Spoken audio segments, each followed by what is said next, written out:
US President Biden announced back in April that it was time to end America's longest war by withdrawing troops from Afghanistan. He said the US had accomplished what it set out to do, getting the people responsible for 9/11, delivering justice to Osama bin Laden, and reducing the threat of terrorists using Afghanistan as a base from which to attack the US.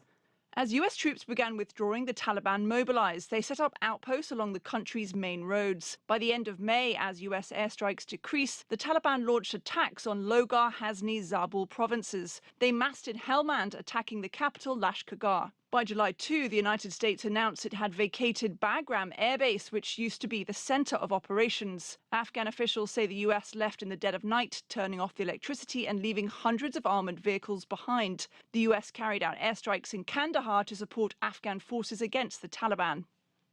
By early August, the Taliban had advanced, attacking major cities including Herat. They seized the provincial capital of Nimruz province on the border with Iran. The Taliban also took control of scores of other provinces, including Jowzjan, Kunduz, Saripul, Samangan and Takhar. As the Taliban advanced, US intelligence officials who'd originally warned Kabul could be taken in 6 to 12 months said it could happen within a month. US President Biden said Afghanistan's future was in the hands of its leaders. I think they're beginning to realize they've got to come together politically at the top. But we're going to continue to keep our commitment. But I do not regret my decision. After fierce fighting, the Taliban took Mazar-e-Sharif, the capital of northern Balak province, as well as the city of Asadabad, Bagram, Parwan and Kunar province. The president of Afghanistan, Ashraf Ghani, flees the country, and by August 15, the Taliban took over the capital, Kabul.